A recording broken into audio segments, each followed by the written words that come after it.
찾으셨죠? 갈라디아서 5장 16절에서 26절 교독합니다. 내가 이르노니 너희는 성령을 따라 행하라. 그리하면 육체의 욕심을 이루지 아니하리라. 육체는 성령을 거스르고 성령은 육체를 거스르니 이 둘이 서로 대적하고 너희가 원하는 것을 하지 못하게 하리라 하시니라. 너희가 만일 성령의 인도하시는 바가 되면 율법 아래 있지 아니하리라.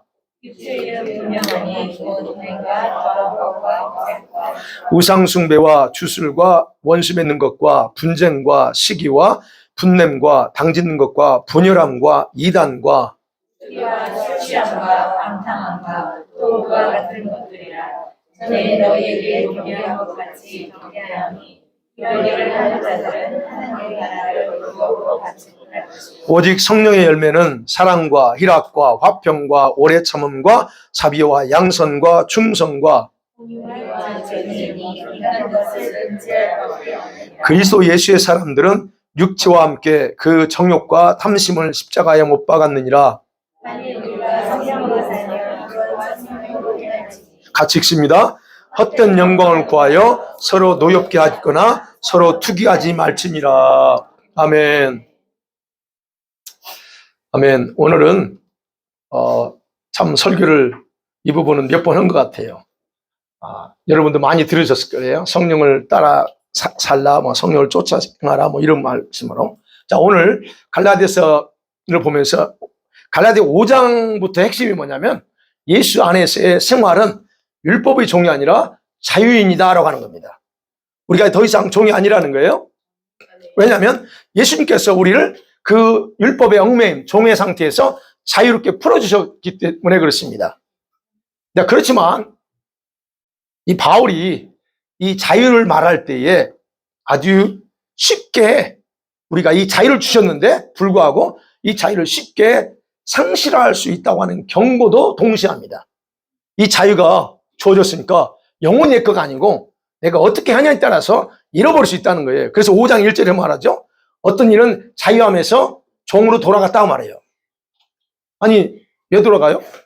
그렇게 한다는 게 5장 13절도 그렇죠. 자유를 방종으로 오해해서 나는 뭐든지 다 할 수 있어.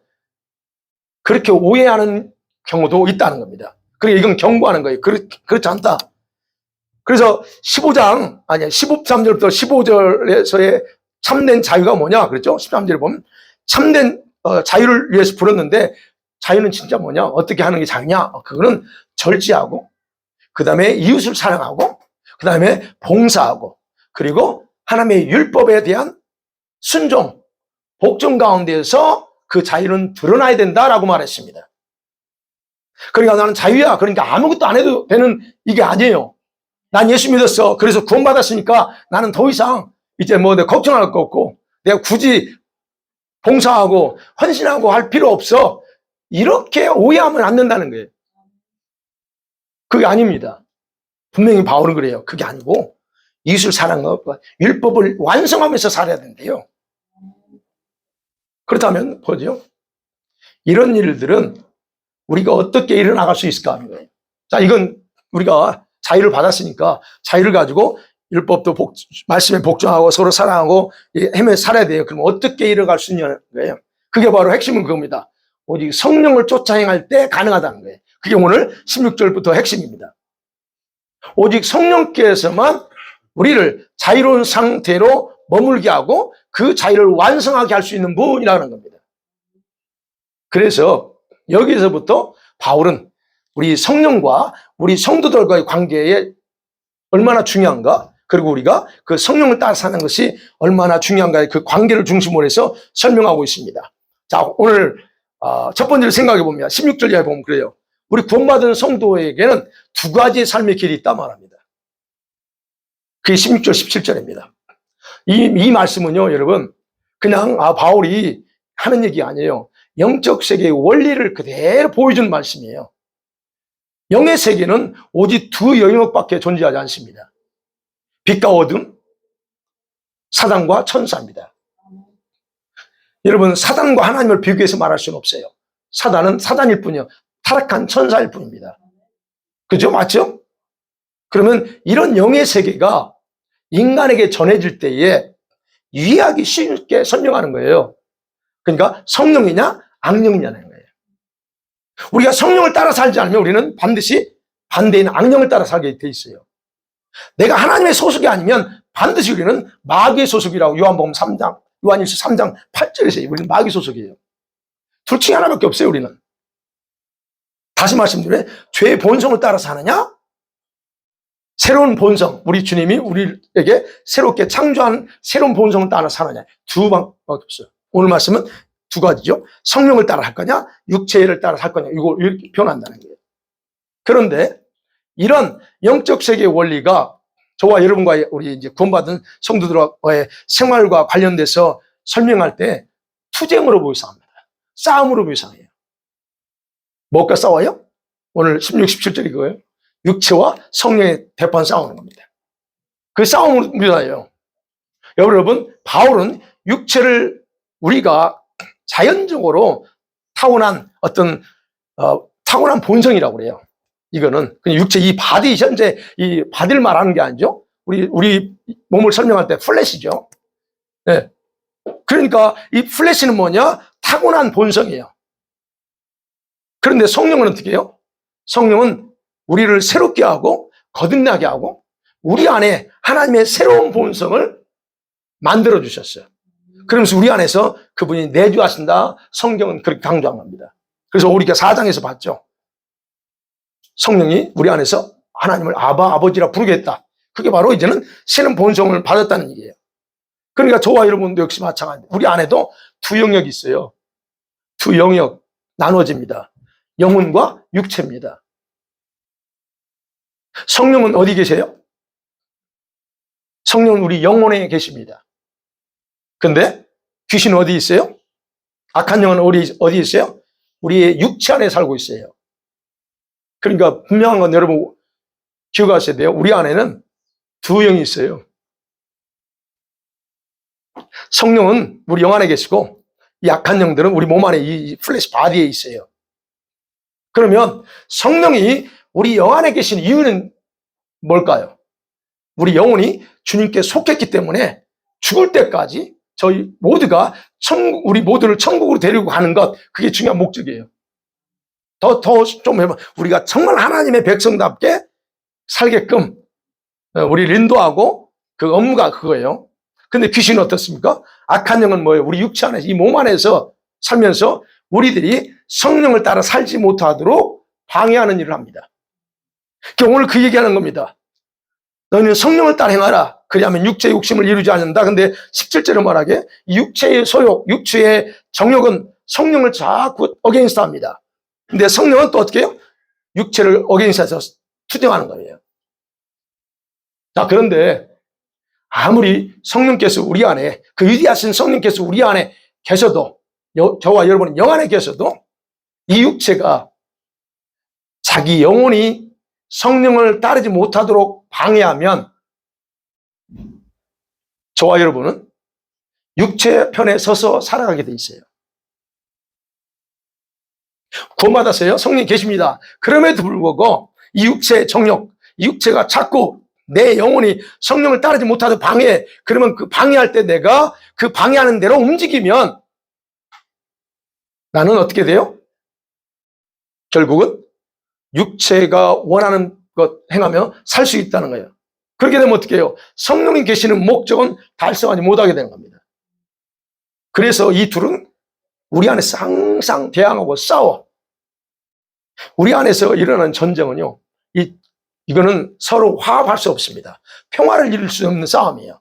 그래서 갈등 이상으로 치열한 그런 싸움이다 보시면 돼요. 이건 갈등 아니에요. 여러분 갈등하죠? 그 갈등을 가지고 싸움이라고 말하잖아요.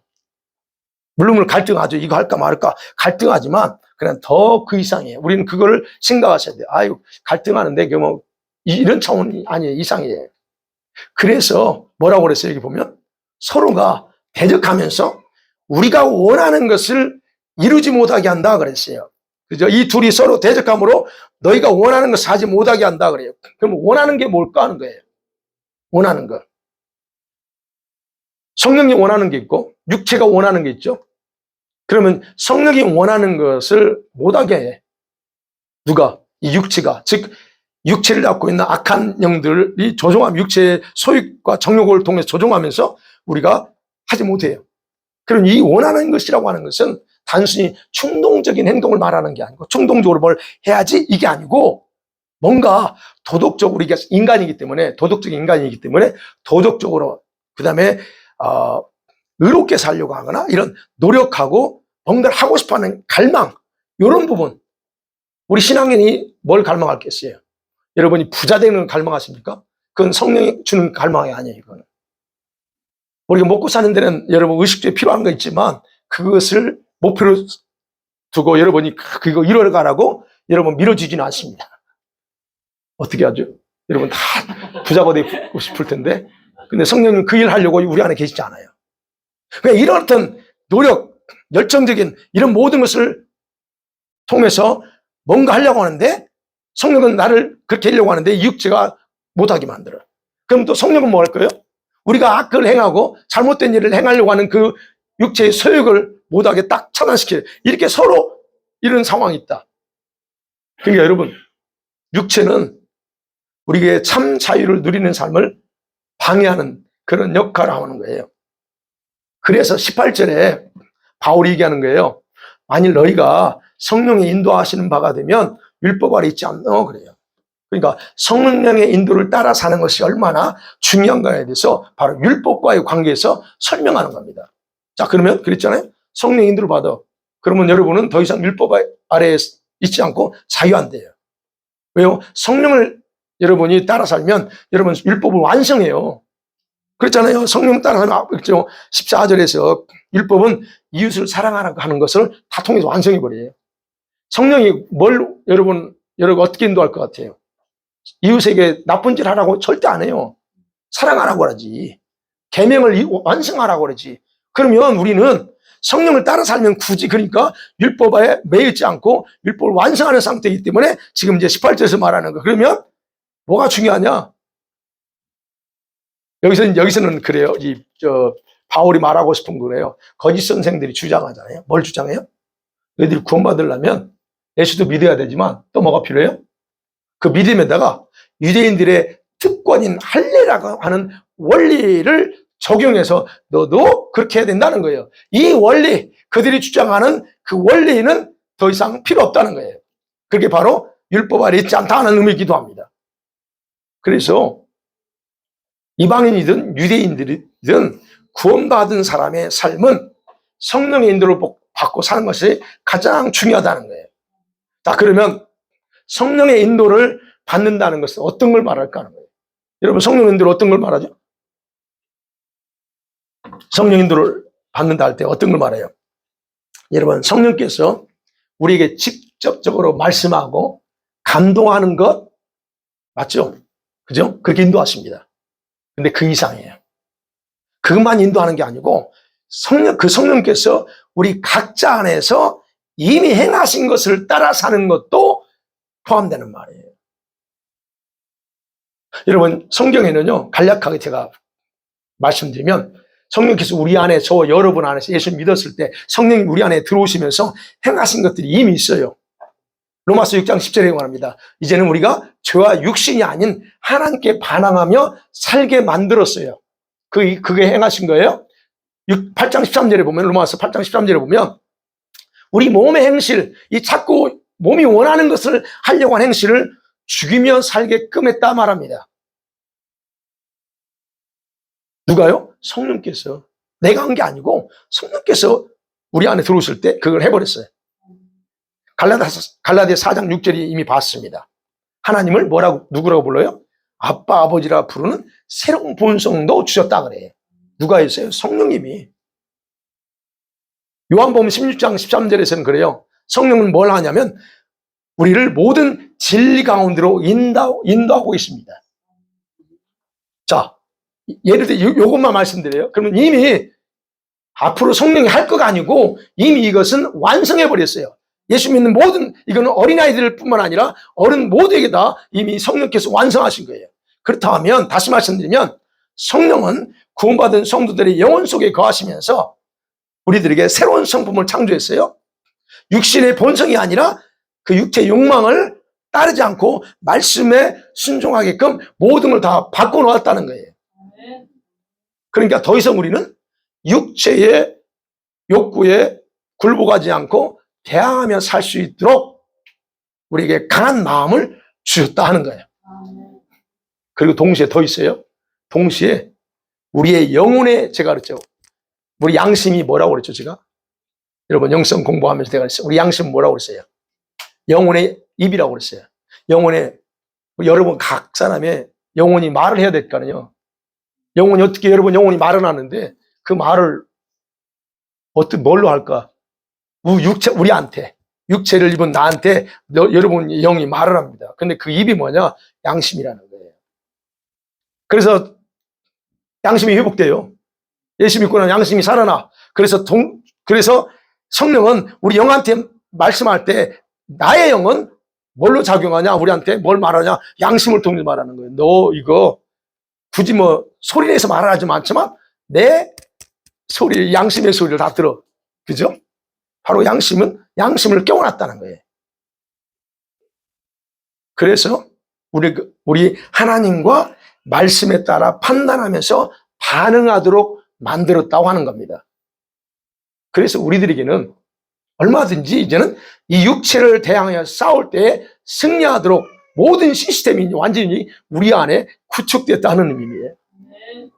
그렇다고 하면 성령의 인도를 받고 따른다고 하는 것은 뭐예요? 자기 영혼의 감동, 그렇죠? 여러분의 영혼의 감동이 있습니다. 그러나 또는 말씀대로 순종하는 것, 그리고 양심의 움직임을 따라가는 것, 그게 요약하면 그렇게 세 가지로 말씀드릴 수 있어요. 그래서 성령께서는 이렇게 바로 저와 여러분의 내부에서 회복하고 새롭게 창조한 부분들을 통하여 일하고 인도하고 계십니다. 그러면 우리들의 임무는 뭐예요? 저와 여러분의 임무가 있을 거 아니에요, 그러면. 성령님이 우리 안에 그 일을 하는데, 이 임무는 뭐예요? 그러한 성령의 움직임과 인도하심에 순종하며 따르는 거예요. 뭐 간단하죠. 그리고 우리 안에 창조한 새로운 성품, 하나님의 성품의 지시를 순종하며 따라가는 거예요. 여러분, 성령은요, 절대로 우리가 해야 될 일들에 대해서 이런저런 이유로 하지 못하도록 인도하지는 절대 하지 않습니다. 해야 되는데 성령님이 야, 오늘 너 피곤하니까 너 오늘 바쁘지? 그러니까 안 해도 돼 라고 말하지 않는다는 거예요. 그건 성령 인도가 아니에요. 여러분, 악한 귀신처럼 과거에 묶여가지고 고통 속에서 살게 하지 않습니다. 만일에 여러분이 과거의 어떤 것 때문에 상처나 아픔 때문에 현재 묶여서 고통 속에 산다, 그건 여러분은 누구의 인도를 받고 사는 거예요? 마귀의 인도를 받는 거예요. 마귀는 뭐밖에 몰라요? 뭐밖에 여러분의 뭐에 대해서 알아요? 여러분이 현재를 모릅니다. 미래를 몰라요. 걔는 우리 과거만 알아요. 그래서 과거를 가지고 먹고 사는 놈이야. 그래서 늘 여러분을 대적하고 여러분한테 할 때 과거 얘기를 해. 너 과거에 그랬잖아, 인마 너. 과거 얘기를 하는 거예요. 그럼 여러분이 과거의 것을 가지고 현재 그것에 붙들려서 그것 때문에 고통당한다? 그럼 이놈 마귀가 여러분을 하고 있다는 거예요. 그럼 여러분 마귀 종이야, 그거. 그래서 제가 말이죠. 바울이 여기서 종의 마음을 잊지 말라는 얘기예요. 연약함이든 아픔이든 뭐든 간에. 물론 그것은 치료받아야죠. 이제 아픔과 상처는 치유받아야 되는데, 그렇다면 여러분이 얼른 치유받아야죠. 네. 그래서 여러분 기억하셔야 돼요. 성령님은 항상 우리의 미래를 바라보고 또한 하나님의 뜻을 위해서 말씀하고 인도하신다는 거예요. 그리고 성령은요, 말씀을 통해서 우리가 하나님의 뜻을 알게 합니다. 하나님의 뜻이 뭐죠? 뭐 그냥 음성으로 들으려고 하지 마시고요. 하나님은 말씀을 통해서 자신의 뜻을 얘기해요. 지난주에 말씀드렸죠, 제가. 하나님의 뜻에 대해서. 지난주에 네. 하나님의 뜻을 말씀을 통해서 알게 해주시고 그것을 수행할 때에 그분의 능력과 지혜를 의지하도록 하셔요, 성령님은. 그럼 여러분이 뭔가를 할 때 여러분의 힘으로 하는 게 아니고 그분이 주신 능력, 지혜로 한다라고 생각하셔야 돼요. 그래서 18절 그래서 얘기하는 걸 18절을 좀 쉽게 풀어보면 그래요. 야, 너희가 만일에 성령의 인도함을 받고 또한 성령이 너에게 창조한 가운데 주신 영적인 성품과 본성과 양심의 인도와 소리를 다스림을 받는다면 비록 너희가 아직은 율법의 명령과 문자 아래 그대로 있지만 너는 율법의 저주 아래 있지 않아. 자유하여. 이렇게 얘기하는 거예요. 바로 이런 자들에 대해서 로마서 8장 14절에서는요. 이렇게 말합니다. 하나님의 영으로 인도함을 받는 자들이다라고 말해요. 그래서 그런 사람들이. 여러분 하나님의 인도를 받는 자인지 아닌지 뭘로 알 수 있냐? 그거 보면 알아요. 그리고 그런 사람 말합니다. 그런 사람들을 하나님의 아들들이다라고 기록했어요. 나 하나님의 자녀인데요? 아니요. 성경에는요. 이 얘기하면 또 헷갈릴 수 있어요. 그래서 안 하는데 우리가 뭐 보편적으로 하나님의 자녀예요. 근데 성경에서는요. 하나님의 인도를 받는 자가 진짜 하나님의 아들들이래요. 그게 로마서 8장 14절이에요. 그럼 내가 마귀의 인도를 받고 엉뚱한 거, 내 감정과 기분에 느낌에 따라 인도받으면서 나 하나님의 아들이라니까. 예, 본인은 그렇게 말할 수 있는데 그냥 성경에서 그렇게 말하고 있다. 예, 여기까지. 자, 이처럼 이 두 본성 또는 성령과 육체를 따르는 생활 외에는 우리에게는 더 이상 없어요. 근데 오늘 이제 그 다음 보아야 될 게 이 두 본성, 육체와 성령이 추구하는 행동 방식이 각각 다 다릅니다. 그게 이제 오늘 19절부터 봐요. 19절부터. 그러면 성령의 역사와 육체의 역사를 어떻게 구분하고 있고 얘기하나. 자, 각각 열매가, 결과가 달라요. 보니까. 여러분, 로마서 8장 5절에서 8절에 보면 육신이 생각하는 게 있고 성령이 생각하는 것이 각각 다르다고 기록하고 있어요. 완전히 다릅니다. 육신을 따라 사는 자는 항상 뭘만 생각하면 육신의 생각만 해요. 육신의 생각이 뭐예요? 뭘 먹고 뭘 마시고 무엇을 그 다음에 뭐죠? 입을까? 말이 갑자기 그게 육신의 생각이에요. 물론 그거 가지고 일하지 못, 이런 게 아니에요. 여러분 늘 머릿속에, 여러분 생각 속에 그것만 잡혀있다고 하는 건 여러분이 육신의 것을 지금 추구하고 있다는 얘기예요. 그걸 따라가고 있다는 게. 그래서 말합니다. 육신을 따르는 자는 항상 육신의 생각만 해. 근데 그 육신의 생각은 뭐냐? 결과가 뭐냐? 사망이 돼요. 그 로마서 8장 5절에 보면 사망. 그 다음에 하나님과 원수된다 그럽니다. 더 심각한 건 육신의 생각하고 살 수 있어요, 여러분. 근데 하나님 원수예요. 더 8절에 보면 하나님을 절대 기쁘게 하지 못한다 그럽니다. 아니, 하나님과 원수지간을 만들어 놓고 내가 천국 갈 수 있다고? 여러분, 분명히 그렇게 말해요. 근데 성령을 따르는 자는 뭐예요? 성령을 따르는 거, 성령이 생각하는 건 달라요. 항상 영의 일을 생각합니다. 여러분이 성령을 따르고 성령을 인도를 받는 사람은 항상 영의 일을 생각하고 영을 따라가요. 그래서 말합니다. 영의 생각은 뭐냐? 생명과 평안밖에 없다 말합니다. 아니, 그건 제가 얘기하는 게 아니고 성경에 로마서 8장 5절에서 8절 읽어보세요, 여러분. 그렇게 얘기하는 거예요. 자, 오늘 보면 그래요. 그러면 여기서 두 가지가 또 나와요. 19절부터는 육체의 열매에 대해서 얘기합니다. 자, 육체 열매가 뭐냐면 음행과 더러운 것입니다. 이 음행과 더러운 것, 호색, 이 세 가지는요, 성적 문제입니다. 성적 문제예요. 여기서 음행이라고 하는 것은요, 여러분, 미혼자가 결혼하지 않는 자들이 성관계하는 것, 그리고 모든 불법적인 성행위를 다 포함한다는 것. 여기서 더럽다고 하는 거, 이 더러움은 그냥 더러움이, 아이고 더러워, 이 의미가 아니에요. 성적인 더러움을 얘기합니다. 여기서 말한 더러움은 비정상적인 성적 행위를 말합니다. 그 다음 호색이라는 단어 있죠? 이 호색이라는 음탕하다, 방탕하는 거예요. 성적 생활과 관련된 거예요. 이게 얘기예요. 그래서 이 호색이라고 하는 그냥 모두 다 보는 앞에 드러내놓고 꺼리낌 없이 저지르는 이런 성적 범죄예요. 이런 일을 합니다. 그 다음에 종교적인 문제를 또 얘기합니다. 그게 20절 우상숭배와 주술입니다. 우상숭배. 여러분, 우상숭배는 항상 구약에 보면 이 성적 간음과 음행과 연결되어 있어요. 지금도 마찬가지입니다. 저 한국의 무당들 돈 좋아하거든요. 돈만 좋아하지 않아요. 반드시 그게 뒤에서 그게 있어요. 그지답니다. 그래서 너는 뭐 해야 돼. 그 어디 가서 뭐 며칠간 저기 해라. 근데 거기에 누가 있냐? 남자가 있어요. 여자가 보통 무당 찾아가지 남자가 찾아가는 거의 없죠. 남자도 있겠지만 그럼 대부분 다 그렇게 얘기해요. 근데 거기 가면 항상 남자가 기다리고 있어요. 왜? 그렇게 해도 그래야 자기 지금 부정탄 것을 이런 식으로. 그러니까 이 우상숭배는 항상 성적인 범죄와 연결돼 있어요. 그 뭐예요? 우리가 바알숭배도 그러잖아요. 바알숭배 제사하고 나서 뭐예요? 창녀들하고 남창들하고 하잖아요. 저 제사장들하고. 그러니까 이런 우상숭배 뭐예요? 다른 신을 예비하는 행위란 말이에요. 그 다음에 주술이죠. 여기서 주술이랑 마술입니다. 마술. 이건데 그냥 단순한 마술이 아니에요. 이거는 악령의 권세와 연결되고 또 악령과 교접하는 행위예요. 네. 그래서 다시 말씀드리면 악령의 힘을 이용해서 행하는 거예요. 그래서 이런 경우 예를 들면 보세요. 마약을 하는 애들이 왜 마약을 해요?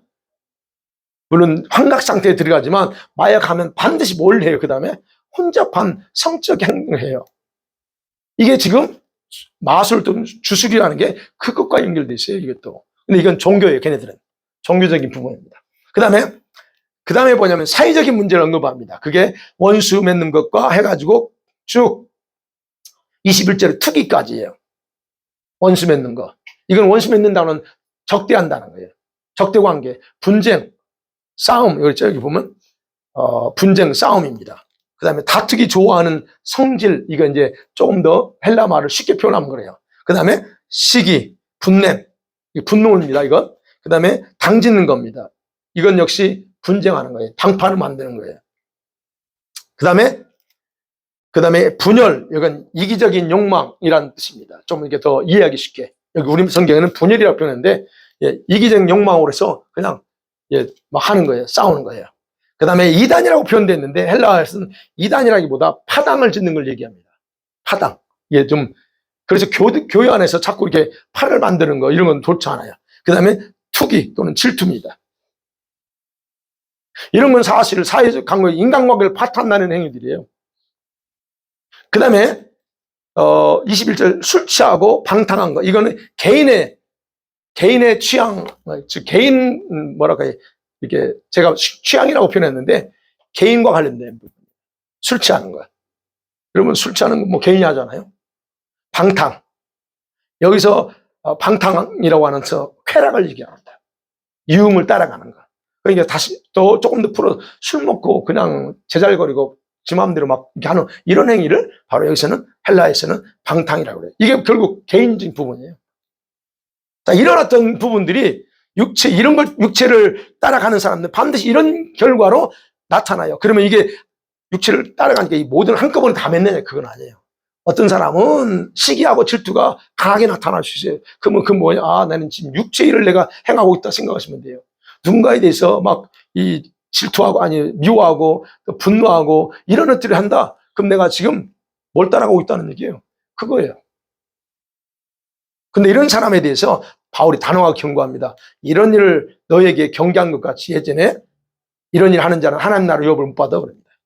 이런 자들 교회 안에서. 근데 이게 교회 안에 있는 자들 얘기하는 거예요. 네? 즉 예수 믿는다고 하는 사람들 얘기하는 거예요. 그런 사람들은 하나님 나라에서 자격상실입니다. 제해당한다는 거예요. 하나님 나라를 상속받지 못한다 말합니다. 하나님 나라는 어떤 나라예요? 거룩과 의와 절제의 나라예요. 그렇기 때문에 이런 육체 일을 탐닉하면서 그렇게 사는 자들이 같이 동시에 천국에 갈 수 있다?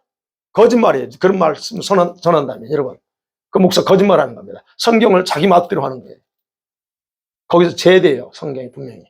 왜냐? 그런 자들은 예수님 안에 있지 않기 때문이에요. 내가 예수님 안에 있지 않다는 걸 증명해주는 그게 행위예요. 그래도 고린도전서 6장 9절에서 10절도 그렇고 에베소 5장 5절에도 이런 자들은 불의한 자가 하나님 나라에 어떻게 갈 수 있냐 얘기하는 거예요. 바울은 이것에 대해서 갈라디아 교회 성도들한테 이미 가르치면서 경고해서 너희들 이렇게 하면 설령 구원받았다고 예수님도 구원받았다 할지라도 너희들은 끝나라고 가르쳤다는 거예요. 그러니까 여기서도 얘기하는 거예요. 지금.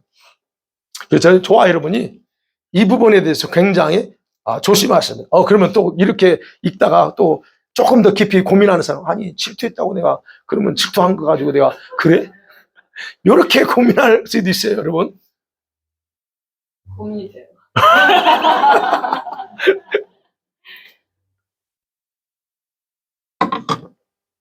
고민이 되면 헬라어를 찾아보세요. 헬라 단어를 찾아보면서 요 시기 질투가 뭔가. 이게 여러분이 이런 부분에 우리가 자연스럽게 짓는 부분 있잖아요. 이 시기하고 질투하는 거 이런 거 없애야죠. 그건 어쨌든 성령을 따라 행하는 거 아니에요. 어쨌든 그다음에 두 번째로 우리가 보면 성령의 열매가 나옵니다. 22절이죠. 성령의 열매 23절 그랬죠. 이건 세 가지로 또 나옵니다. 하나님에 대한 것하고 이웃에 대한 것하고 자기 자신에 대한 부분은 분리돼요. 하나님을 향한 성도들의 태도를 규정해 주는 게 뭐냐? 사랑, 희락, 화평입니다. 여러분 왜 그래요? 왜 이게 우리 하나님을 향한 저와 여러분의 태도를 말해 주냐? 사랑의 기초는 누굽니까? 하나님께 대한 거예요. 저와 여러분이 누군가 사랑해요. 여러분의 가지고 있는 사랑으로 사랑하는 게 아니에요. 누구 사랑으로? 하나님의 사랑으로 그것에 사랑하는 거예요.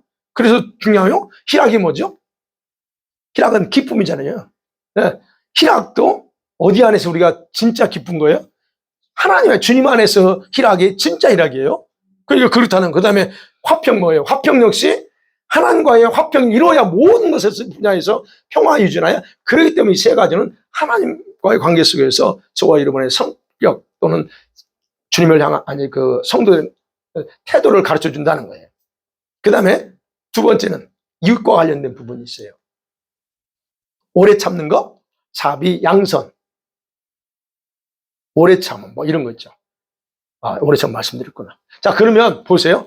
이거는 이웃 관계에서 이웃과 관련돼서 덕목이에요. 내가 크리스천으로서 구원받은 자로서 내 이웃을 향해서 어떻게 그 덕을 나타내야 되는가 하는 부분이에요. 오래 참는 게 뭐예요? 오래 참는다.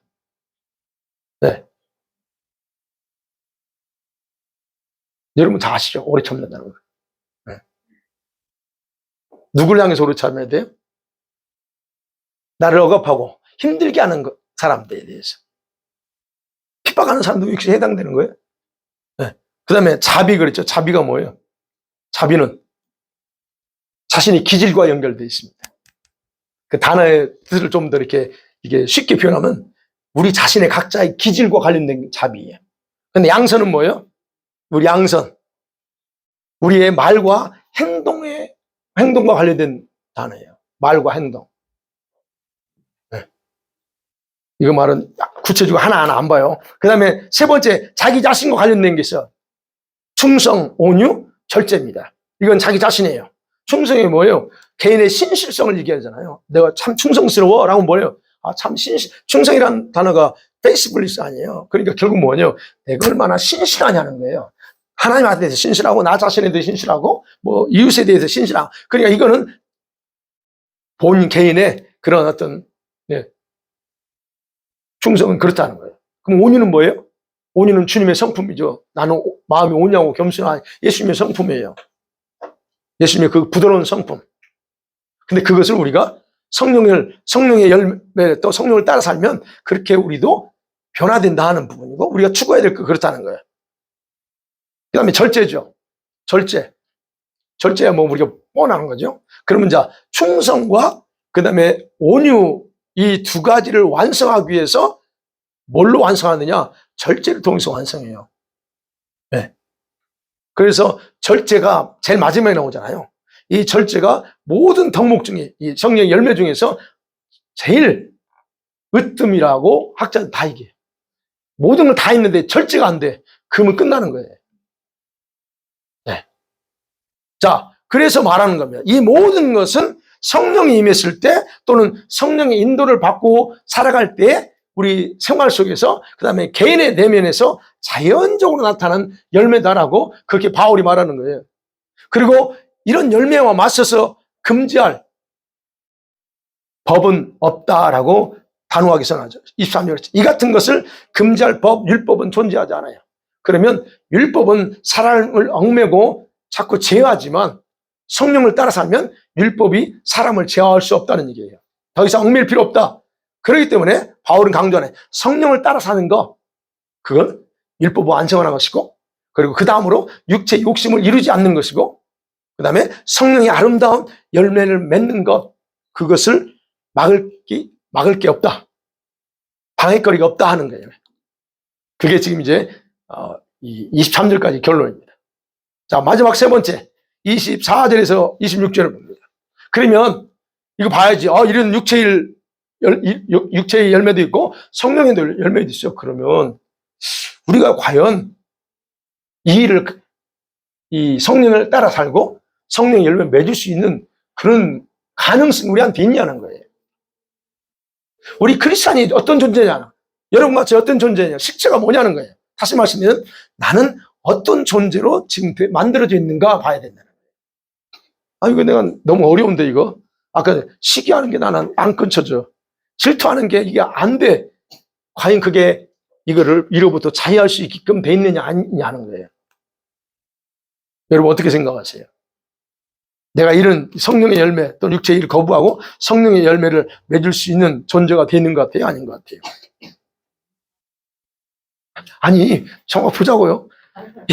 육체의 욕망을 제어하면서 성령의 열매를 맺을 수 있는 자인가 아닌가?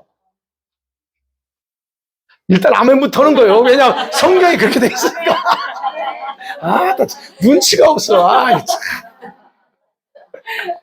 자, 그런데 문제는 내가 내 모습을 보면 전혀 아닌 것 같다는 거예요.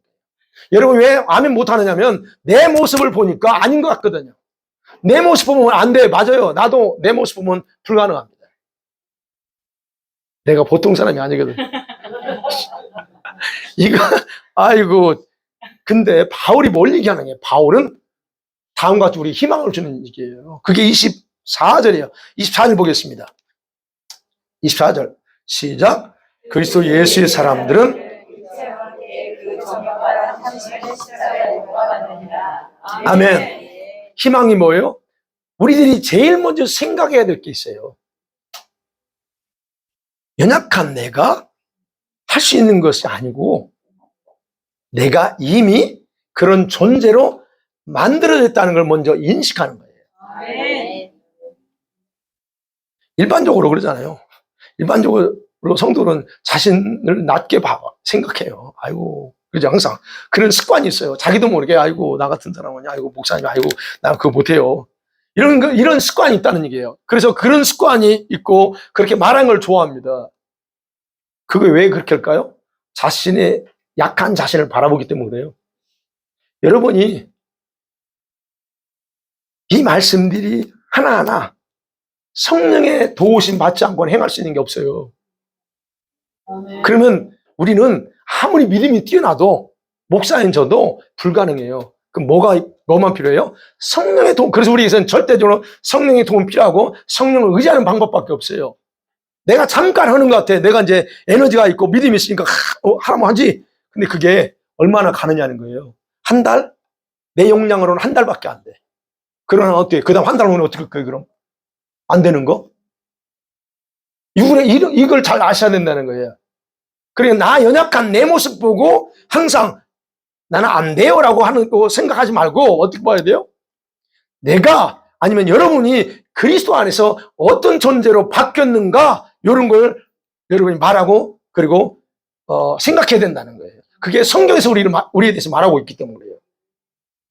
여러분 예수 그리스도 안에서 내 자신의 신분에 대한 정당한 태도의 전환이 필요해요. 이건 정당한 거예요. 성경에서 이런 거 저에 대해서 말하고 있는 거예요. 갈라디아 2장 20절 뭐라고 그래요? 로마서 6장 6절 뭐라고 그래요? 너 다 십자가에다 못 박아 죽어버렸대. 그게 성경에서 말하고 있잖아요. 뭐가 죽었어요?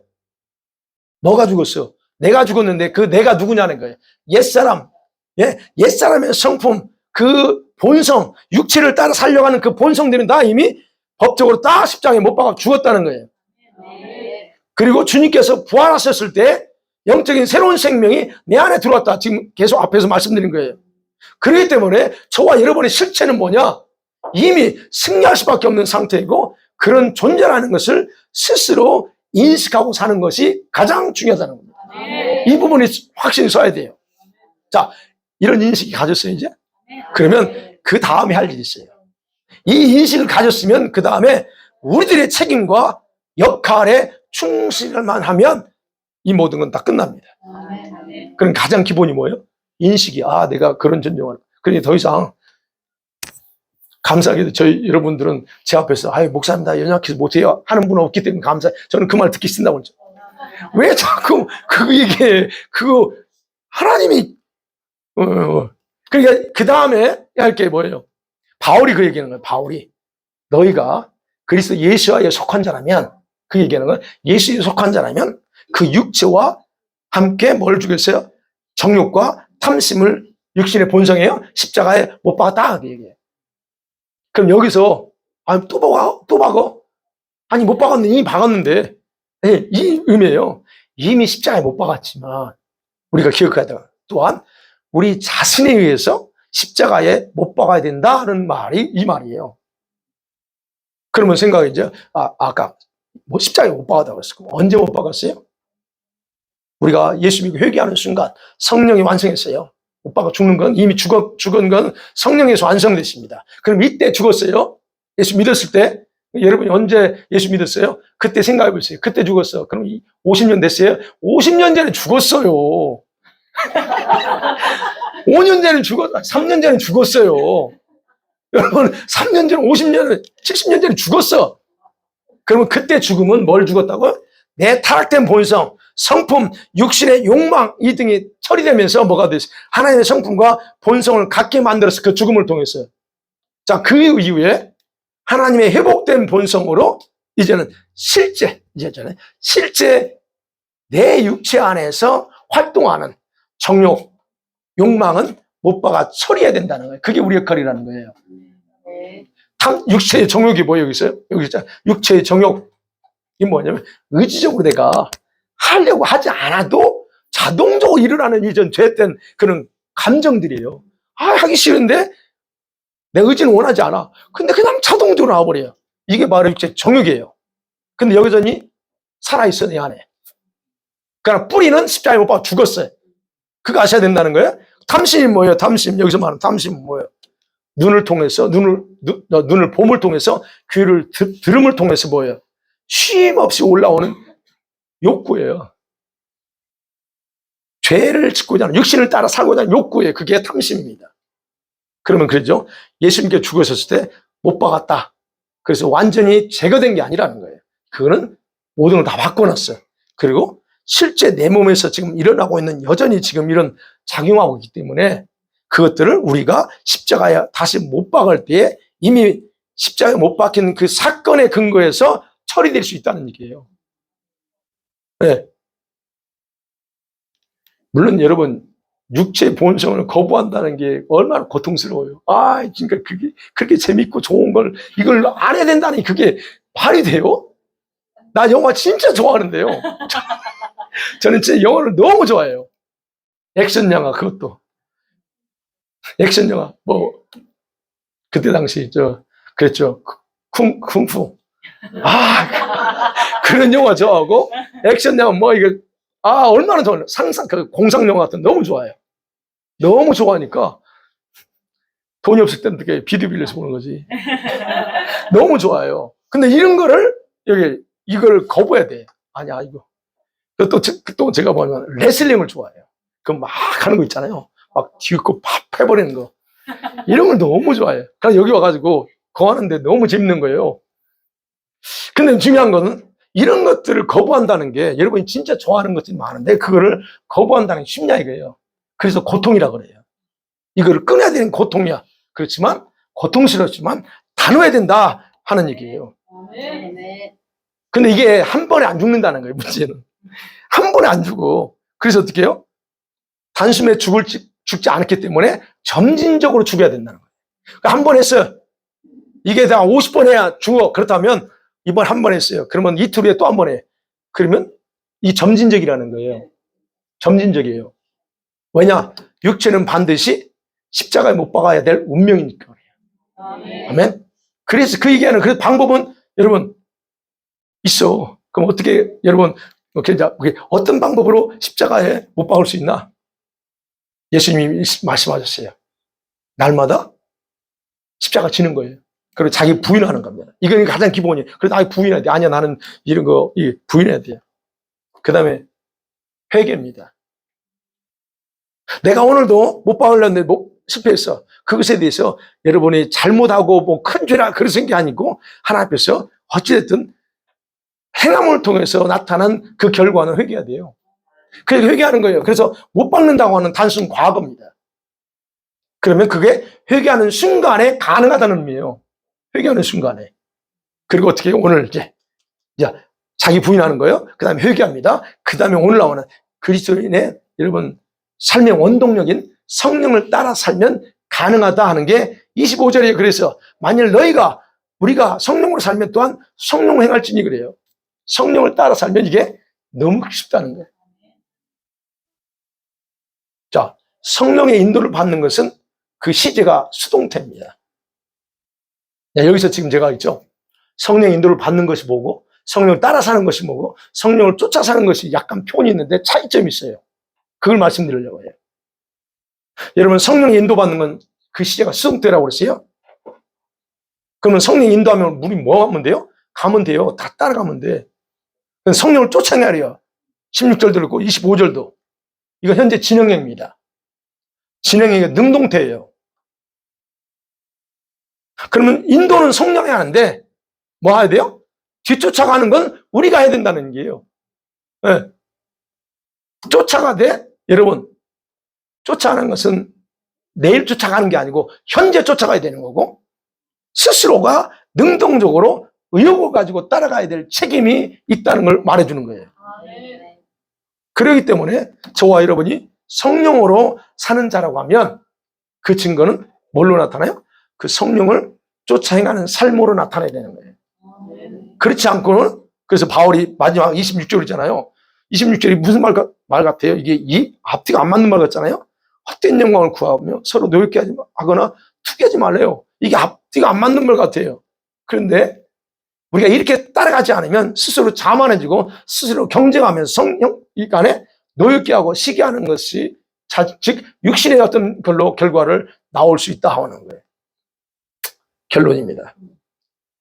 여러분 예수 그리스도 안에서 진짜 자유가 뭐냐? 저와 여러분 반드시 성령의 인도함 받고 그다음에 성령이 행하는 것을 따라 살고 그런 성령을 쫓아 행하는 그런 능동적으로 의욕을 가지고 사는 사람 또 그것이 성령을 따라 사는 사람이고 그런 사람이 진짜 자유를 행하는 사람들이에요. 그리고 육체 욕심을 따르지 않는 거 당연히 그렇게 되면 자신의 육체 욕심, 정욕 이걸 십자가에 못 박으며 살아가죠. 결국은. 그렇다고 하면 자 성령의 인도를 받고 성령이 행하는 일들을 따라 함께 향하고 성령이 가시는 곳을 쫓아가는 것 이게 열쇠예요. 차이점이에요 이거. 성령의 인도는 성령은 뭘로 인도해요? 말씀으로 인도하십니다. 말씀으로 인도하셔요. 성령이 감동 준다 할 때 그 감동이 말씀으로 오는 분들이 있을 거예요. 저기 하는데 잠깐 말씀을 자꾸 떠올리죠. 그 말씀으로 여러분 인도하는 그런 말씀대로 행하라는 얘기예요. 아니면 그렇지 않은 사람들은 마음의 감동이야. 누구에 대해서 뭘 기도해야 되겠다는 감동이든 누구를 이렇게 선행을 베푸든 뭘 하라고 하는 감동이에요. 그것도 역시 여러분 성령 인도하는 거예요. 그러면 뭐 하면 돼요? 그냥 순종하면 돼요. 이건 순종이에요. 성령 인도는 순종하면 돼요. 근데 성령은 두 번째 뭐냐면 따라 사는 거예요. 성령은요, 자신이 행하는 일들을 여러분의 주변에서 보여줘요. 여러분이 뭐 하도록? 참여하라고. 여러분이 동참하라고. 어디에서 보여줘요? 여러분의 삶 주변에서, 여러분 가정에서, 직장에서 성령께서는 보여줘요. 따라가라고. 그거예요. 성령 인도는 아까 말씀드린 그런 부분이야. 근데 주님이 여러분을 성령을 본인이 따라오도록 동참을 요구하는 행위들은 이런 차이점이 있다. 그 다음에 성령을 쫓아간다고 하는 건 뭘까요? 성령은요, 하나님의 뜻을 위해서 앞서가세요. 앞서가시면서 방향을 제시해 줍니다. 그럼 우리는 뭐 하는데요? 성령이 가는데 그게 성령 쫓아간다는 얘기예요. 그 다른 말로 좀 동행한다고 할까? Walk with God, walk with the Holy Spirit. 그거예요. 그 약간 차이가 있어요. 네. 그래서 여러분과 제가 이걸 정확하게 분별하면서 하나님과 동행하는 삶을 살고 또 성령을 따라 사는 삶 살고 그다음에 성령을 쫓아행하는 삶을 살기를, 이것은 어떤 데 이런 방법 저런 방법 나올 수 있어요. 그러니까 그것에 대해서 우리는 그냥 능동적으로 반응하면서 살 때 정말 우리는 성령을 따라 열매를 맺어서 살 수 있다고 하는 것을 다시 한번 기억했으면 좋겠습니다. 아멘.